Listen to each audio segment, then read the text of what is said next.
You're a young girl in ancient Rome, maybe 13 years old, helping your mother prepare bread in the dim light of dawn. The familiar rhythm of kneading dough suddenly stops as you feel something warm and wet between your legs. Your heart pounds as you look down and see the dark stain spreading across your tunic. Terror floods through you because no one has ever explained what this means.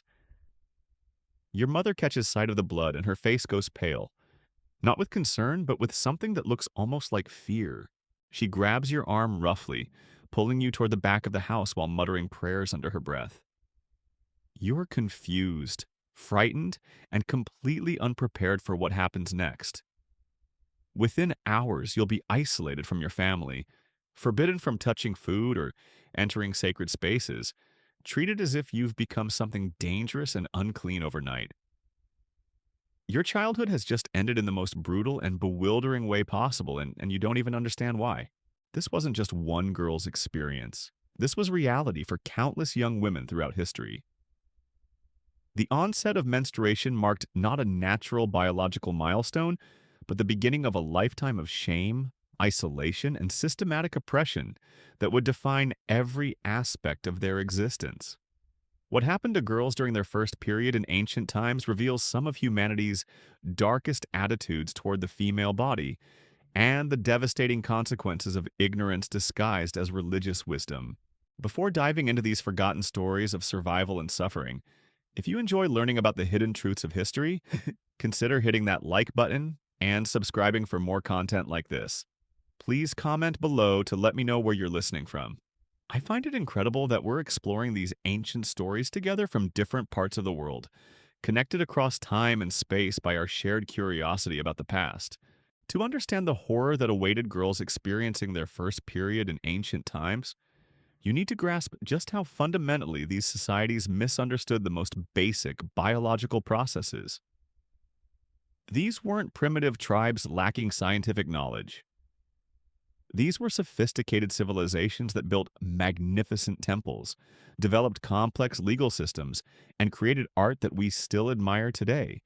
Yet when it came to menstruation, even the most educated minds embraced beliefs so twisted and cruel that they would systematically traumatize half their population from adolescence until death. The ancient world operated on the assumption that menstrual blood was not just different from regular blood, but actively poisonous. This wasn't metaphorical thinking. They literally believed that menstruating women carried a toxic substance in their bodies that could contaminate everything they touched. Roman naturalist Pliny the Elder, one of the most respected scholars of his time, wrote extensive treatises claiming that menstrual blood could turn wine sour, make crops wither, drive dogs mad, and even cause iron to rust faster. These weren't fringe beliefs held by uneducated peasants. These were accepted scientific facts taught by the leading intellectuals of their day. But the real tragedy wasn't just ignorance about biology. The real tragedy was how these societies took this misunderstanding and weaponized it into a system of control that would crush the spirits of young girls at their most vulnerable moment. The first menstruation wasn't seen as a sign of growing up or becoming a woman. It was seen as evidence that girls had become inherently dangerous and needed to be contained. Picture yourself as that young Roman girl again. Your mother doesn't comfort you or explain what's happening. Instead, she immediately begins the ritual of separation that will define your relationship with your own body for the rest of your life. You're stripped of your regular clothes and given special garments that mark you as unclean. You're moved to a separate part of the house, forbidden from sharing meals with your family, prohibited from touching anything that other people might use. The isolation goes beyond physical separation. You're suddenly cut off from the religious life that had been central to your existence. The household gods that you've prayed to since childhood are now forbidden to you. The temples where you once felt connected to something greater than yourself are closed to your presence. Even your own family members avoid your touch as if you're carrying a plague. This wasn't temporary isolation that lasted just for the duration of your period. Ancient societies developed elaborate rules about how long a girl remained contaminated after her first menstruation. In some cultures, the period of uncleanness could last weeks or even months. During this time, everything you touched had to be purified afterward. Water you used for washing couldn't be shared. Food you prepared couldn't be eaten by others. Even your shadow was considered potentially contaminating in some traditions. The psychological impact on a young girl experiencing this for the first time is almost impossible to imagine. One day you're a child, playing with siblings, helping in the kitchen, participating in family rituals. The next day, you're treated like a dangerous outsider in your own home. Your body, which you've never thought much about before, has suddenly become a source of shame and fear. The adults around you, people you trusted to protect and guide you, are now looking at you with disgust and apprehension. But the isolation was just the beginning. Ancient societies didn't just separate menstruating girls, they actively taught them to hate their own bodies. Young girls were indoctrinated with the belief that their natural biological functions made them fundamentally flawed and spiritually corrupted. They were told that their monthly cycles were punishment for the sins of womankind, evidence of their inferior nature, proof that they could never achieve the spiritual purity available to men. In ancient Jewish tradition, the concept of nida made menstruating women ritually impure for a minimum of 7 days, but often much longer. A girl experiencing her first period would be taught that she was now subject to complex laws governing every aspect of her behavior. She couldn't touch holy books, couldn't participate in religious ceremonies, couldn't even hand an object directly to a man. The intricate rules surrounding menstrual impurity were so complex that women spent their entire lives navigating a maze of restrictions designed to remind them constantly of their supposed spiritual inferiority. The Christian tradition took these ideas and amplified them further. Early church fathers wrote extensively about the corrupting influence of menstrual blood, claiming it proved that women were inherently closer to sin and further from divine grace. Girls were taught that their periods were a monthly reminder of Eve's transgression, a physical manifestation of the curse that had been placed on all womankind. The message was clear. Your body is evidence of your spiritual inadequacy, and you must spend your life trying to overcome this fundamental flaw. Ancient Greek medicine, which influenced Western thinking for centuries, provided a pseudoscientific foundation for these beliefs. Greek physicians claimed that women's bodies were naturally colder and wetter than men's, making them prone to excess moisture that needed to be expelled through menstruation. This wasn't just a biological difference, it was seen as evidence of women's inherent physical and mental weakness. Girls were taught that their periods proved they lacked the hot, dry temperament associated with courage, intelligence, and moral strength. The timing of these lessons couldn't have been more devastating. Adolescence is already a period of intense physical and emotional change, when young people are trying to understand their place in the world and develop their sense of identity.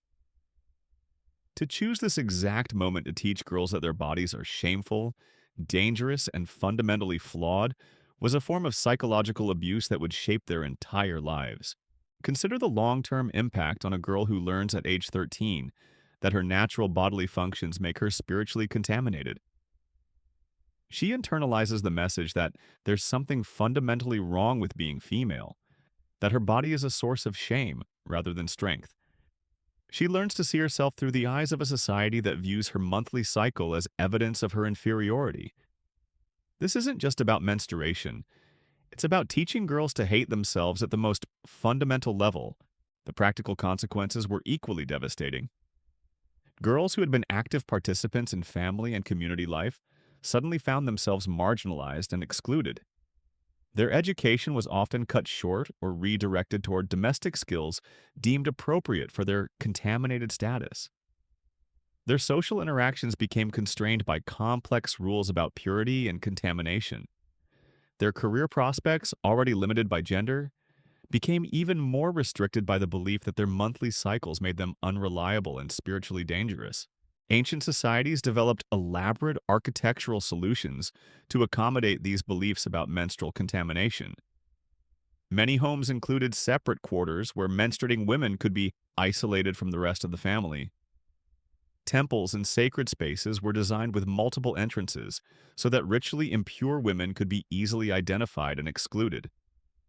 Public baths often had separate facilities or specific times when menstruating women were prohibited from entering. These physical accommodations weren't just practical necessities, they were constant reminders of women's supposed spiritual inadequacy. Every separate door, every special chamber, every restricted area reinforced the message that menstruating women were fundamentally different and dangerous. Girls grew up in environments specifically designed to remind them of their shame. The economic implications were equally severe. In societies where women's work was already undervalued, the belief that menstruating women contaminated everything they touched further limited their economic opportunities. Women couldn't work in food preparation during their periods, couldn't handle religious objects, couldn't participate in many forms of commerce. This wasn't just inconvenient, it was economically devastating for families who depended on women's labor. But perhaps most tragically, these beliefs about menstrual contamination were passed down from mother to daughter, creating cycles of shame that persisted for generations. Mothers who had internalized these messages of inadequacy and contamination taught their daughters to feel the same shame about their own bodies. Women became complicit in perpetuating the very system that oppressed them, because they had been so thoroughly convinced of its truth. The rituals surrounding a girl's first period weren't celebrations of womanhood. They were ceremonies of containment designed to teach her the rules that would govern the rest of her life. She learned which spaces she could enter, which objects she could touch, which people she could interact with. She learned to track her cycles not for health reasons, but to ensure she didn't accidentally contaminate others during her impure periods. These weren't just religious or cultural practices. They were systematic forms of psychological conditioning that taught girls to see their own bodies as enemies. The message was clear and consistent. Your natural biological functions make you dangerous, shameful, and spiritually inferior. You must spend your life managing this contamination, hiding this shame, and accepting your subordinate status as the natural consequence of your flawed biology. The ancient world's response to menstruation reveals something profound about how societies can take natural biological processes and transform them into tools of oppression. These weren't accidental misunderstandings that developed over time. They were deliberate systems of control that used women's biology against them. The complexity and consistency of these beliefs across different cultures suggests that they served a purpose beyond simple ignorance. By teaching girls to be ashamed of their bodies from the moment of their first period, ancient societies ensured that women would never develop the confidence or sense of self-worth necessary to challenge their subordinate status. The monthly reminder of their supposed contamination kept them psychologically contained even when they weren't physically isolated. This was social control at its most insidious, convincing the oppressed that their oppression was natural, biological, and divinely ordained. The girls who lived through these experiences carried the trauma with them for the rest of their lives. They learned to see their own bodies as sources of shame rather than strength, to view their natural functions as evidence of inadequacy rather than signs of health. The psychological damage inflicted during those first menstrual experiences would influence every aspect of their adult lives, their relationships, their self-image, their understanding of their place in the world.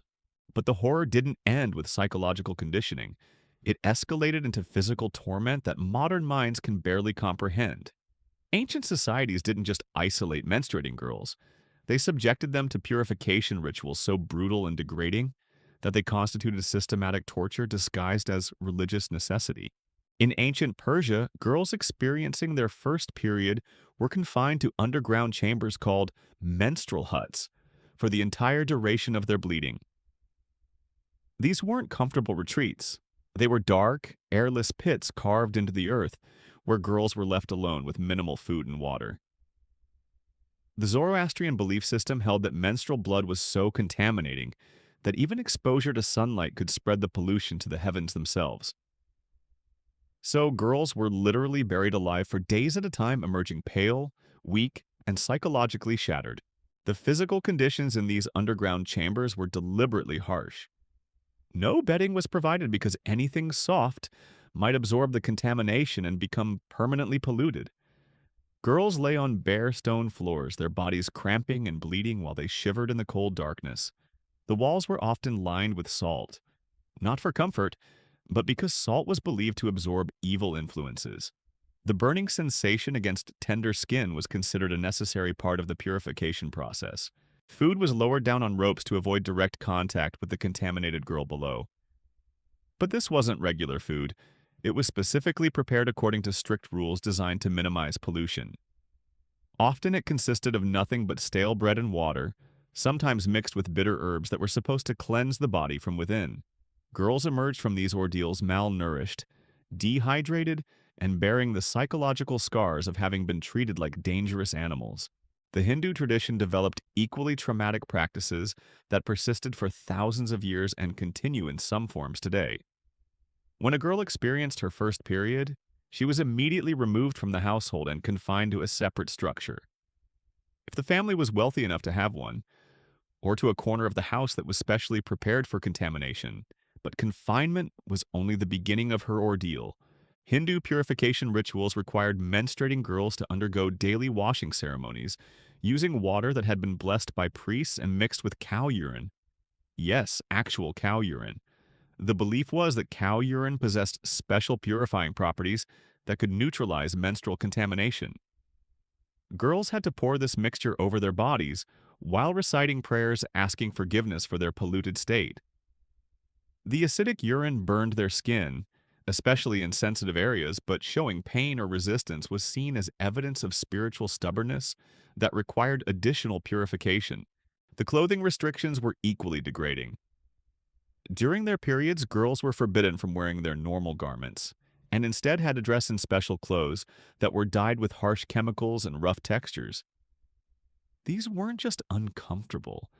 They were deliberately designed to cause irritation and remind the wearer constantly of her shameful state. The fabric was often treated with substances that would leave rashes and welts on tender skin, physical reminders of spiritual contamination. But perhaps most psychologically damaging were the public aspects of these purification rituals. In many Hindu communities, a girl's first menstruation was announced to the entire village through ceremonies that were ostensibly celebrations, but were actually public shaming events. The girl would be paraded through the streets wearing her contamination clothes while community members threw special powders and recited prayers meant to contain her pollution. She became the center of attention not as a young woman transitioning to adulthood, but as a walking source of spiritual danger that required community vigilance. Ancient Celtic societies took a different but equally traumatic approach. When Irish girls experienced their first period, they were taken to sacred groves where druids performed purification rituals that combined physical pain with psychological terror. The girls were stripped naked and tied to ancient oak trees while druids used sharp stones to carve protective symbols into their skin. Permanent scarification that would mark them forever as having undergone menstrual purification. The cutting wasn't done with any attempt at pain management or hygiene. The druids used whatever sharp objects were available: flint knives, broken pottery, sometimes just jagged stones. The symbols they carved were complex geometric patterns that covered the girl's arms, legs, and torso, creating dozens of wounds that would take weeks to heal. During the carving process, the girl was expected to remain silent and motionless. Crying out was seen as evidence that evil spirits were trying to escape through her voice. After the scarification was complete, the wounds were packed with a mixture of salt, herbs, and animal blood that was supposed to prevent the menstrual contamination from spreading through her body. This mixture often caused severe infections, and many girls died from blood poisoning or sepsis. But death was considered preferable to allowing menstrual pollution to spread unchecked through the community. The Norse tradition included a particularly cruel practice known as blood sealing that was performed on girls during their first menstruation.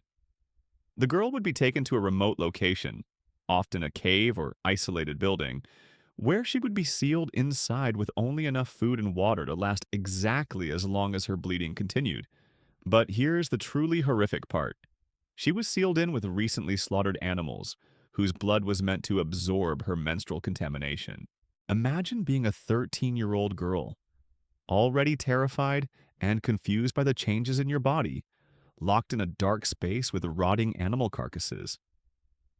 The smell alone would be overwhelming, But the psychological impact of being literally surrounded by death while your body underwent its natural process would be devastating beyond description. Girls emerged from these ordeals, if they survived, permanently traumatized, having learned to associate their own biological functions with death and decay.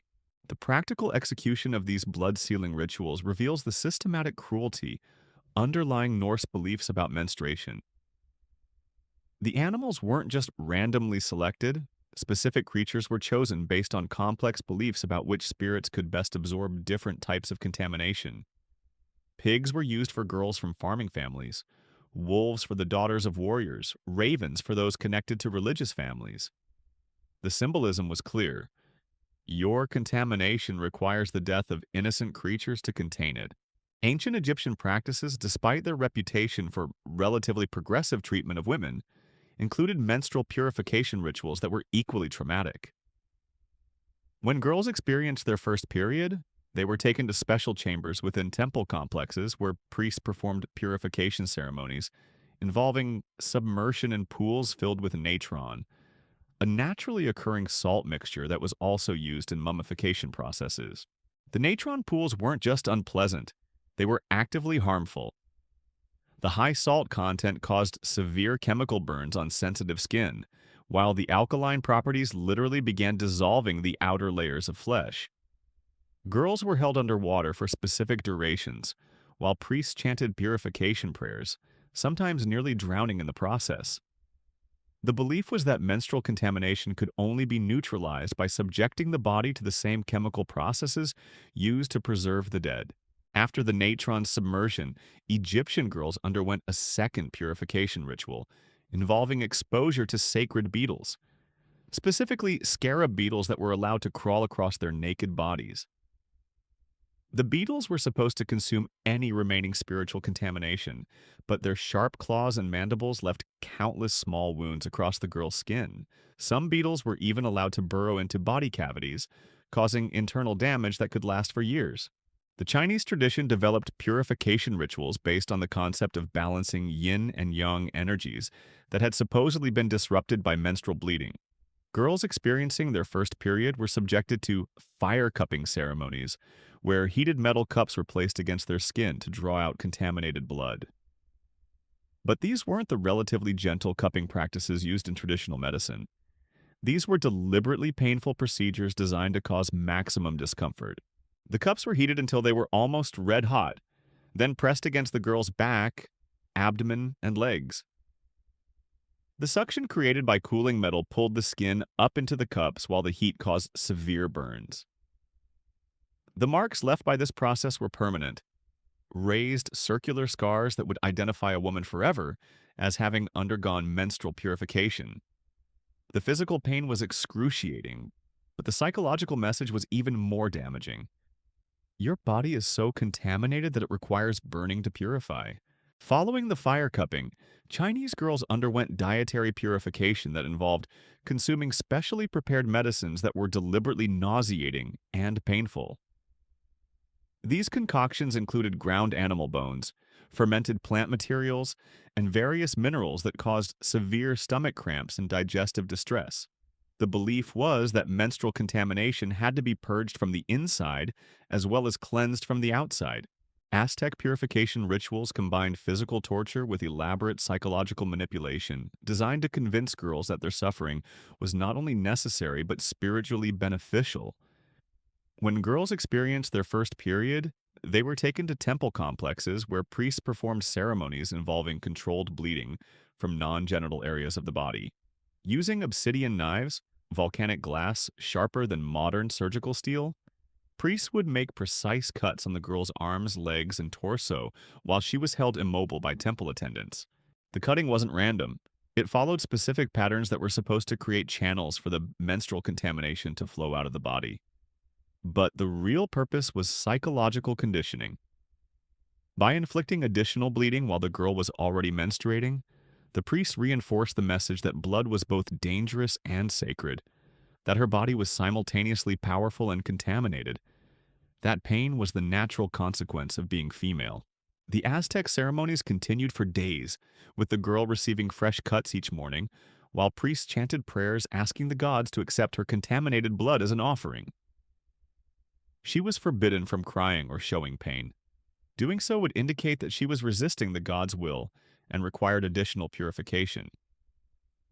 Many girls died during these extended ceremonies, either from blood loss or from infections caused by the obsidian cuts. But perhaps the most psychologically devastating aspect of these ancient purification practices was how they were presented as acts of love and protection. Parents who subjected their daughters to these tortures genuinely believed they were saving them from spiritual contamination that could destroy their souls. Priests who performed these brutal rituals saw themselves as spiritual healers protecting their communities from pollution. The entire social structure supported the fiction that torturing young girls was not only acceptable but morally necessary. The girls themselves were taught to be grateful for their suffering. They were told that the pain they endured during purification was proof of the gods' concern for their spiritual welfare. They learned to thank their torturers, to express appreciation for ceremonies that left them scarred and traumatized. This wasn't just physical abuse, it was systematic psychological conditioning designed to make victims complicit in their own oppression. The long-term effects of these purification rituals extended far beyond the immediate physical trauma. Girls who survived these ordeals carried the psychological scars for the rest of their lives. They had learned at the most fundamental level that being female meant accepting pain as natural and necessary. They internalized the message that their bodies were sources of contamination that required constant management and control. These traumatic first experiences with menstruation shaped how women understood their sexuality, their relationships, and their place in society. They learned to see physical intimacy as potentially contaminating, pregnancy as a dangerous polluted state, and childbirth as another form of spiritual contamination requiring purification. The trauma of their first period became the foundation for a lifetime of shame and self-hatred. The social structures that supported these practices reveal how entire civilizations could organize themselves around the systematic abuse of half their population. These weren't isolated incidents or cultural aberrations. They were central institutions supported by religious authority, legal frameworks, and community participation. Everyone from the highest priests to the poorest peasants participated in maintaining systems that tortured children in the name of spiritual purity. The persistence of these practices across different cultures and time periods suggests that they served functions beyond simple religious belief. By traumatizing girls at the moment of their first menstruation, these societies ensured that women would never develop the psychological strength necessary to challenge their subordinate status. The monthly reminder of their supposed contamination kept them in a state of perpetual psychological subjugation that made resistance almost impossible. Understanding these purification rituals as isolated cultural practices misses the deeper, more sinister purpose they served in maintaining social control. The brutality wasn't accidental. It was precisely calibrated to break the spirit of young girls at their most vulnerable moment. Ancient societies understood something that modern psychology has confirmed. Trauma experienced during adolescence becomes foundational to adult identity. By ensuring that every girl's transition to womanhood was marked by pain, shame, and degradation, these civilizations guaranteed that women would internalize their supposed inferiority so completely that external oppression would become unnecessary. The timing of this psychological warfare was devastatingly strategic. Adolescence is when humans naturally begin questioning authority, developing independent thought, and forming their sense of personal identity. For boys, this period was celebrated with coming-of-age ceremonies that affirmed their growing strength and future potential. But for girls, the same developmental moment was weaponized against them, transformed into an experience of such profound trauma that it would shape their entire understanding of what it meant to be female. Consider the cruel genius of teaching girls that their own bodies were enemies to be conquered, rather than vessels to be honored.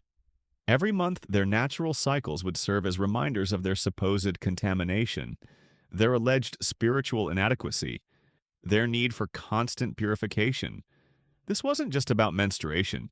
It was about creating a permanent state of psychological dependence where women would police themselves more effectively than any external authority ever could. The medical consequences of these purification rituals were often as devastating as the psychological ones.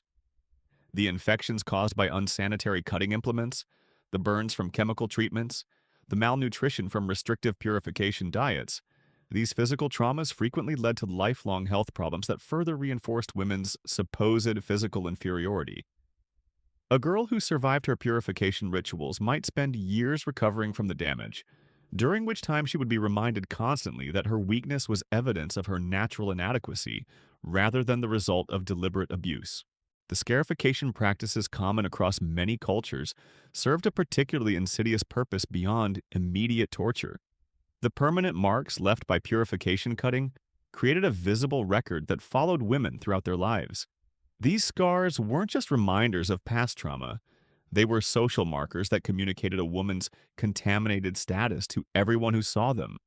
In societies where much of the body remained covered, these ritual scars were often placed on hands, faces, or other visible areas to ensure they couldn't be hidden. The economic implications of menstrual contamination beliefs created additional layers of control that trapped women in cycles of dependence.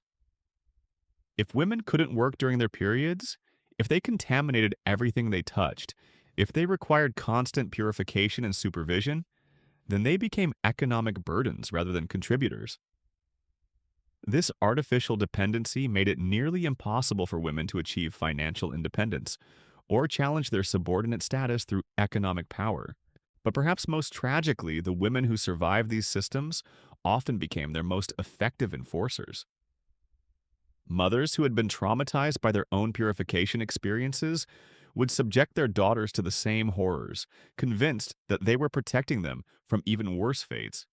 Older women in religious hierarchies would oversee purification rituals with the zealousness of true believers, using their positions of limited authority to perpetuate the very systems that had crushed their own spirits decades earlier. The religious justifications for these practices reveal how spiritual authority could be corrupted to serve purposes of social control. Ancient texts and oral traditions were carefully constructed to make menstrual contamination seem like divine law rather than human invention. Complex theological arguments were developed to explain why the gods required women to suffer during their periods, why purification through pain was spiritually necessary, why questioning these practices was itself evidence of contamination that required additional punishment. The role of male religious authorities in designing and enforcing these systems deserves particular scrutiny. In most ancient societies, the priests who developed purification rituals were men who would never experience menstruation themselves. Yet they claimed expertise in understanding the spiritual implications of female biology, arrogating to themselves the authority to determine how women should relate to their own bodies. This wasn't just ignorance, it was a deliberate appropriation of female experience by male authorities who used their positions to maximize their control over women's lives. The architectural evidence of menstrual isolation reveals how deeply these beliefs were embedded in the physical structure of ancient societies. Archaeological excavations have uncovered countless examples of homes, temples, and public buildings designed specifically to accommodate the segregation of menstruating women. These weren't afterthoughts or temporary accommodations. They were fundamental design elements that shaped how communities were organized and how social interactions were structured. The underground chambers found in Persian sites, the separate quarters discovered in Roman villas, the isolation huts documented in Celtic settlements, all of these represent massive investments of labor and resources dedicated to maintaining systems of menstrual segregation. Communities were literally building their oppression into their architecture, creating physical environments that would remind women daily of their supposed contamination and need for separation. The legal frameworks that developed around menstrual contamination created additional mechanisms for controlling women's behavior and limiting their social participation. Ancient law codes included detailed regulations about where menstruating women could go, what they could touch, whom they could interact with. These weren't just religious guidelines, they were legally enforceable restrictions backed by the full power of the state. Women who violated menstrual purity laws could face fines, physical punishment, or social exile. The complexity of these legal systems reveals how much intellectual energy ancient societies devoted to codifying women's oppression. Legal scholars spent years developing elaborate jurisprudence around menstrual contamination, creating detailed precedents for every possible situation. Could a menstruating woman handle money? What happened if she accidentally touched a sacred object? How long did contamination last on different materials? These weren't abstract theological questions, they were practical legal problems that required specific solutions enforced by courts and authorities. The international nature of menstrual contamination beliefs suggests that these weren't independent cultural developments, but part of a broader pattern of female subjugation that spread through trade, conquest, and cultural exchange. As civilizations interacted, they didn't just share technologies and goods, they shared methods of social control, including increasingly sophisticated techniques for managing and oppressing women. The similarities in purification rituals across vastly different cultures indicate that effective methods of female subordination were actively transmitted and adapted to local conditions. The persistence of these beliefs long after their original religious context had been abandoned reveals their true function as tools of social control rather than genuine spiritual practices. Even as societies evolved new religious systems, abandoned old gods, and developed more sophisticated understanding of biology, the core beliefs about menstrual contamination often remained intact. This suggests that their primary purpose was never spiritual purification, but psychological conditioning designed to maintain male dominance. The resistance that occasionally emerged against these systems provides glimpses of what might have been possible if women had been allowed to develop their full potential. Historical records contain scattered references to women who refused purification rituals, who challenged menstrual taboos, who attempted to organize alternative communities free from contamination beliefs. These women were usually crushed by the combined weight of religious, legal, and social authority, but their existence proves that the system's effectiveness depended on constant enforcement rather than natural acceptance. The documentation of these resistance efforts also reveals the sophisticated surveillance systems that ancient societies developed to monitor women's compliance with menstrual restrictions. Communities developed networks of informants, usually other women, who were rewarded for reporting violations of purity laws. Families were encouraged to monitor their own female members and report suspicious behavior. Religious authorities conducted regular inspections to ensure compliance with contamination rules. This created an atmosphere of constant suspicion where women were never safe from scrutiny and never free from the fear of punishment. The psychological profiles that emerge from ancient texts describing women who challenged menstrual taboos are remarkably consistent across different cultures. These women are invariably portrayed as mentally unstable, spiritually corrupted, or possessed by evil influences.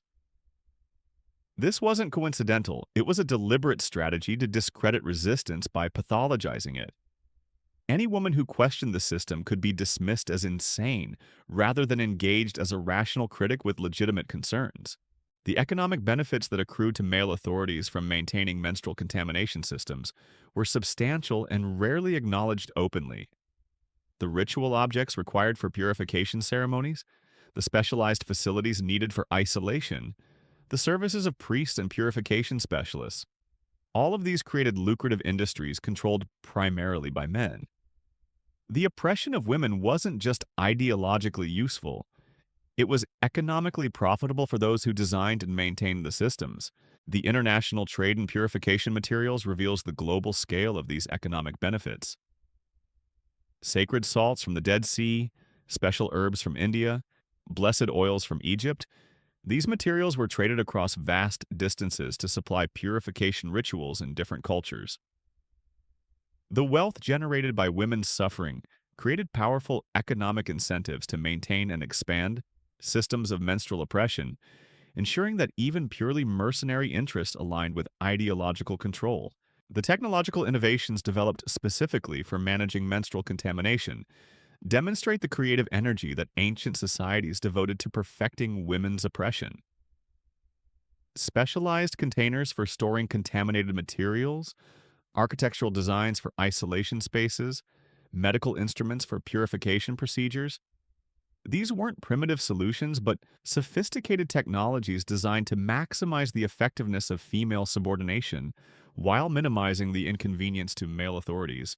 The training programs that existed for priests and other officials responsible for enforcing menstrual taboos reveal the institutional nature of these oppression systems. Religious hierarchies developed detailed curricula for teaching proper purification techniques. Legal authorities created handbooks for adjudicating contamination disputes. Medical practitioners wrote treatises on the physical effects of menstrual pollution. This wasn't casual prejudice. It was systematic indoctrination designed to create professional classes dedicated to maintaining female subordination. The psychological conditioning of these enforcers was as sophisticated as the training of their victims. Male authorities were taught to see themselves as protectors of spiritual purity rather than oppressors of women. They were indoctrinated with elaborate justifications for their actions, complex theological arguments that portrayed cruelty as compassion and torture as healing. This psychological armor allowed them to inflict tremendous suffering while maintaining their sense of moral righteousness. The intergenerational transmission of these beliefs created self-perpetuating cycles that could survive for thousands of years without external intervention. Each generation of traumatized women would raise the next generation to accept the same systems that had crushed their own spirits. Each cohort of male authorities would train their successors in the same techniques of oppression. The systems became so deeply embedded in cultural DNA that they seemed natural and inevitable rather than artificial and changeable. The cumulative psychological damage inflicted by these systems across generations is almost impossible to calculate. Millions of women lived and died without ever experiencing their own bodies as sources of strength rather than shame. Countless daughters learned to fear their own biology from mothers who had been taught the same fear. The human potential lost to these systems, the creativity unexpressed, the leadership undeveloped, the innovations never conceived, represents one of humanity's greatest tragedies. The modern legacy of these ancient practices continues to influence contemporary attitudes toward menstruation and female sexuality in ways that are often unrecognized. The shame many women still feel about their periods, the medical establishment's historical neglect of menstrual health, the persistent taboos around discussing female biology, all of these have roots in the systematic conditioning that began thousands of years ago with those first traumatic purification rituals. Understanding this history isn't just an academic exercise. It's essential for recognizing how deeply embedded these patterns of oppression remain in contemporary culture. The girls who suffered through ancient purification rituals may be long dead, but the psychological and social structures that made their suffering possible continue to shape women's lives today. Only by fully understanding the origins and mechanisms of these systems can we hope to finally dismantle them and create a world where a girl's first period marks the beginning of empowerment rather than a lifetime of shame. The transformation from these ancient systems of menstrual oppression to our modern understanding didn't happen overnight. It took centuries of gradual change, scientific advancement, and social revolution to begin dismantling beliefs that had terrorized women for millennia. But even as medical knowledge advanced and societies evolved, the psychological residue of these ancient practices continued to poison women's relationships with their own bodies in ways that persist to this day. The first cracks in the system appeared during the Renaissance, when scientific inquiry began challenging religious dogma about female biology. Physicians started conducting actual anatomical studies rather than relying on ancient texts filled with superstition. They discovered that menstrual blood was chemically identical to other blood, that menstruation was a normal biological process rather than evidence of contamination, that women's bodies operated according to natural laws rather than divine punishment. But knowledge and social change are different things entirely. Even as educated physicians understood the truth about menstruation, the broader society clung to centuries of conditioning that had made female shame profitable and politically useful. The beliefs might have been scientifically debunked, but the social structures built around them were too valuable to those in power to abandon easily. The Industrial Revolution created new pressures that began forcing changes in how societies treated menstruating women. When economic survival required women to work in factories and offices, the old systems of monthly isolation became economically impractical. Employers couldn't afford to lose half their workforce for several days each month, so new accommodations had to be developed. This wasn't driven by compassion or enlightenment. It was pure economic necessity forcing adaptation. But the psychological damage ran so deep that many women struggled to adapt to these new freedoms. Generations of conditioning had taught them that working during their periods was dangerous and shameful. Even when external restrictions were lifted, internal restrictions remained. Women would voluntarily limit their activities, refuse opportunities, and maintain isolation practices that were no longer legally required because the shame had become so internalized it no longer needed external enforcement. The development of modern menstrual products in the late 19th and early 20th centuries marked another crucial turning point. For the first time in human history, women had reliable, hygienic ways to manage their periods without the elaborate rituals and restrictions that had dominated their ancestors' lives. Disposable pads and tampons weren't just convenience products. They were tools of liberation that allowed women to participate fully in society, regardless of their menstrual status. Yet even these advances came with their own forms of shame and secrecy. Advertising for menstrual products reinforced messages about discretion, concealment, and the importance of hiding any evidence of menstruation. The language used was coded and euphemistic, treating periods as embarrassing secrets rather than normal biological functions. Women were taught to be grateful for products that allowed them to pass as non-menstruating, maintaining the fiction that their natural cycles were somehow inappropriate for public acknowledgement. The medical establishment's approach to menstruation throughout the 20th century reflected this ongoing ambivalence about female biology. While physicians understood the science, their treatment recommendations often echoed ancient beliefs about menstrual women being fragile, unstable, and in need of special management. The concept of menstrual hysteria persisted well into the modern era, with doctors prescribing rest, isolation, and limited activity during periods. Recommendations that bore striking similarities to ancient purification practices. The feminist movements of the 1960s and 1970s began directly challenging these lingering menstrual taboos. But progress was slow and uneven. Even progressive women who fought for workplace equality and reproductive rights often struggled with internalized shame about their own periods. The conditioning ran so deep that liberation required not just changing laws and policies, but fundamentally rewiring psychological responses that had been shaped by thousands of years of oppression.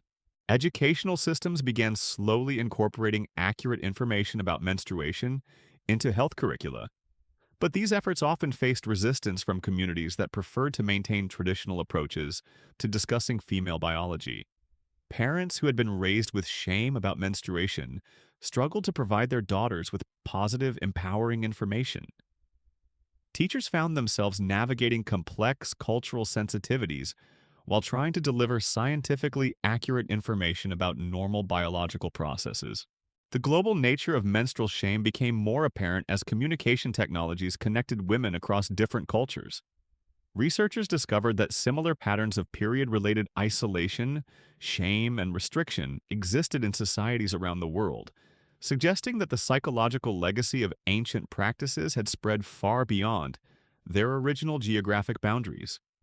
From rural India to urban America, women reported feeling ashamed of their periods, hiding menstrual products and limiting their activities during menstruation. Contemporary movements for period positivity represent the latest phase in humanity's long struggle to overcome the psychological damage inflicted by ancient menstrual oppression. Young women today are working to reclaim their relationships with their own bodies, to celebrate rather than hide their natural cycles, to reject the shame that has been passed down through countless generations. They're creating new languages for discussing menstruation, new rituals for honoring female biology, new communities for supporting each other through the process of psychological healing. But this work of recovery is complicated by the depth of the original trauma.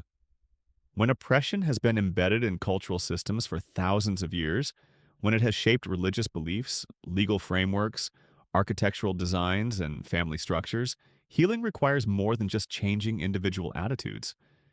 It requires recognizing and dismantling institutional systems that continue to reflect ancient prejudices about female biology.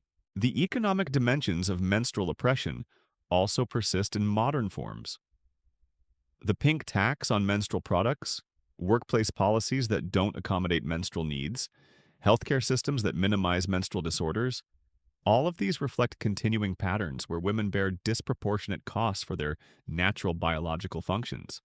The profit motives that once sustained ancient purification industries have evolved into modern forms that continue to extract wealth from women's basic biological needs. The medical neglect of menstrual health represents another form of institutional bias rooted in ancient attitudes. For decades, medical research focused primarily on male bodies, treating female reproductive cycles as inconvenient variables rather than important health indicators.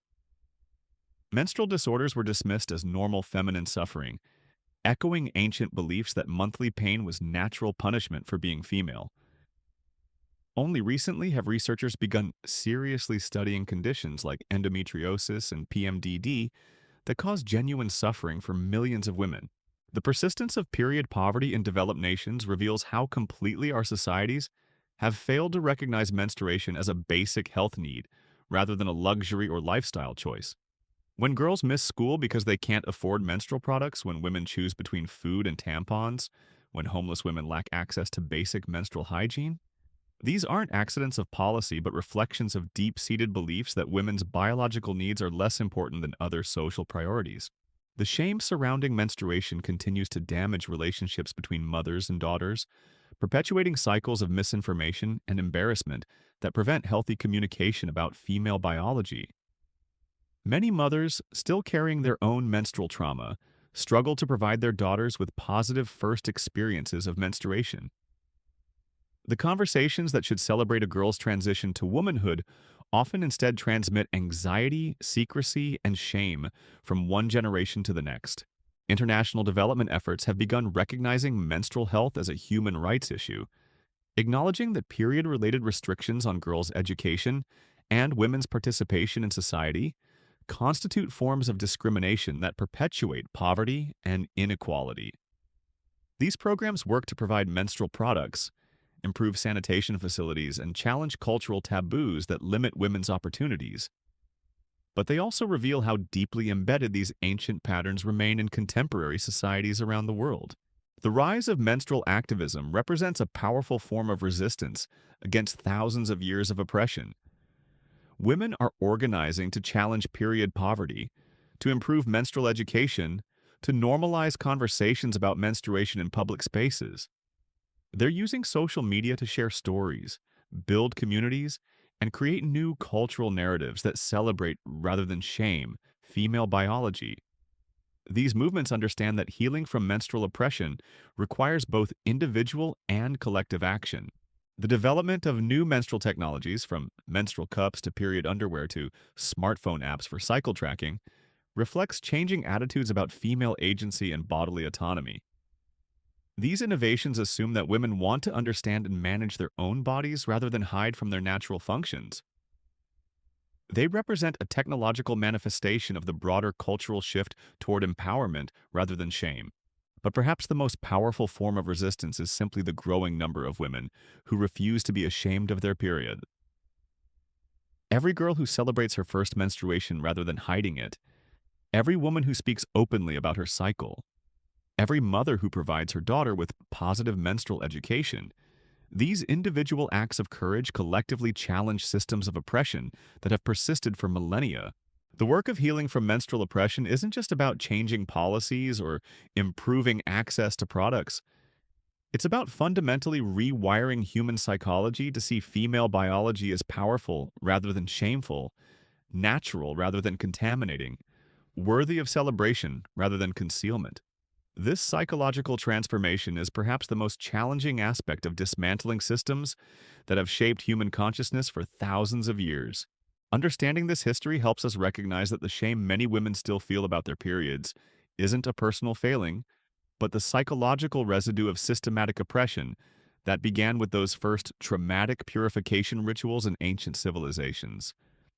The girl cowering in a Roman basement, The teenager scarred by Celtic druids, the young woman poisoned by Aztec priests, their suffering echoes through time, and every woman who still hides her tampons, apologizes for her mood swings, or feels embarrassed about her natural biological functions. The journey from ancient oppression to modern liberation is far from complete, but understanding where we came from helps illuminate the path forward.